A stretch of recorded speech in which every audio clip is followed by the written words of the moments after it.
भारत बहुत कुछ कर रहा है, विश्व बैंक के अध्यक्ष अजय बांगा का ये कहना है।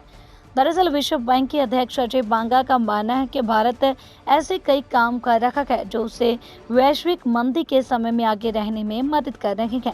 भारत बहुत सी चीजें कर रहा है जो उसे वैश्विक मंदी के समय में आगे रहने में मदद कर रही है। जीडीपी का उच्च प्रतिशत हमेशा भारत के पक्ष में काम करेगा और इसकी अर्थव्यवस्था को चालू रखेगा।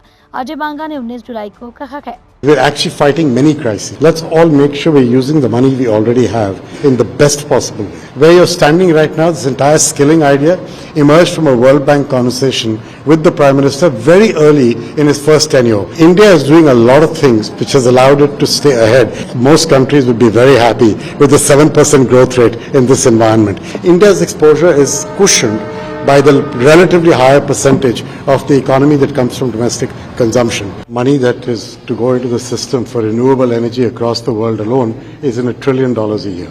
If you look at anybody's estimates, right? So the fact is that kind of money you cannot get from governments or multilateral banks alone, or even philanthropies. You have to get the private sector involved. The question is, we've created a private sector investment lab that will help us understand how to do this well. The fact remains you will need different forms of concessional capital. You will also need different forms of multilateral bank capital and government capital and philanthropy capital to take first risk positions or to help enable the blended finance to come through. So the real issue is, if that's what you need for renewable energy, but we're actually fighting many crises. We've got climate issues, we've got issues with fragility, conflict, pandemics and future healthcare needs, and underlying all this we have the issue of fighting poverty and creating jobs for people. So I think the requirements are immense. The way I have approached this is, let's all make sure we're using the money we already have in the best possible way. Once we have finished that, then we should come back to the richer countries and say, what is your ambition for the future and how much money more are you willing to put? I think the expert group just gives you a broad idea and then we can figure out where to take this. So 1 trillion is what? Let's go to someone else. It's $1 trillion just for renewable energy every year in the emerging markets. So the World Bank pointed out last year that India lost out on $400 billion just because of the extreme measures it took for school closures during the pandemic. How do you think India can make up for that? And considering World Bank has been a constant support when it comes to the education sector, what do we see? You've got to remember that it's not only India that closed schools for the pandemic. The US closed schools down in a number of parts of the country. So the developed and developing world was learning as this pandemic happened how to deal with it. And I think there's been learning loss across the world. So we have a real challenge for that generation that was going through schooling at that time. And it's not just India's problem alone. It's an issue across the world. My view is that we must learn. Now, we've got to fix what we got, but we must make sure we learn for the next pandemic, because otherwise we'll do this again. The next one will come. It's a question of how long before it does come. That, to me, is the bigger issue. You've spoken about, the World Bank has spoken about increasing guarantees and other steps like hybrid capital, Yes. portable capital. Now, how soon should we expect that?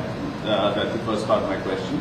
The other thing is on the private investment lab, what kind of projects are you taking up? Yeah. So the first question, what basically the process that we're following is that the evolution roadmap required us to think about all these instruments, which we're now working our way through. We're presenting them to all our shareholders, the donor countries, as well as in some cases outside philanthropies and the like.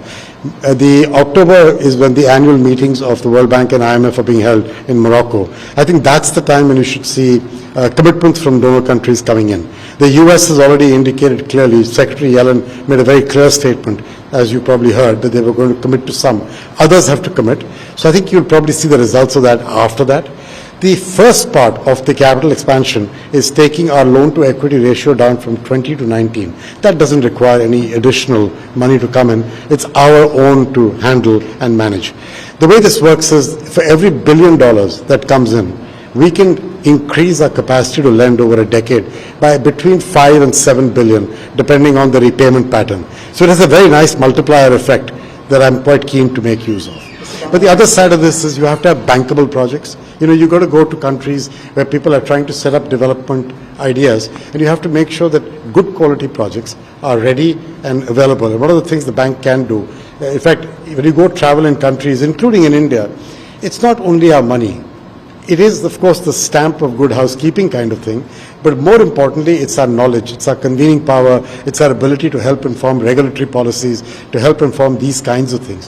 Where you're standing right now, this entire skilling idea emerged from a World Bank conversation with the Prime Minister very early in his first tenure, and he kind of got hooked on it, that skilling changes the opportunity for young people. So, there's more to it than the money. That's what I'm trying to get across. There's also the knowledge bank to be well worked through. But the private investment lab, what kind of projects are you taking up? So I don't know yet. We're going to have our first meeting soon. Mark Kani and Shriti are chairing it. Actually, Chandra of Tata Sons is one of the members. And so the idea is they'll get together once a month and we'll discuss the kind of couple of things we could do to help the private sector take away some of the risks it does not understand in the emerging markets. Could be foreign exchange, could be regulatory policy, could be political risk insurance. There's different aspects of it. So watch the space. It'll take a few months and then we'll see. Mr. Bala, just to ask you about the challenges to the Indian economy right now. Inflation is a problem around the world. India has its own specific issues. How immune, how resilient will India continue to be in the midst of a global slowdown? And how can India raise its share of manufacturing GDP? So you got many questions in there, right? In your one question, which is clever. But the first question, the question about inflation, one thing I would tell you, while I did say that I expect that the global economy will have challenges over the next period of time, it has proven more resilient, and frankly, everybody has been proven wrong during this period. So I would be careful about assuming that people have suddenly learned how to forecast well. And in my speech, I said that forecasts are not destiny. And I think that's really important to remember. India is doing a lot of things which has allowed it to stay ahead. You've just had a great growth year.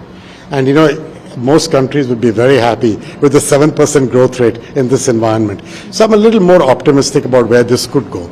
My general sense is if there's a global slowdown, the one thing that India has going for it is the very high percentage of its GDP that comes from domestic consumption.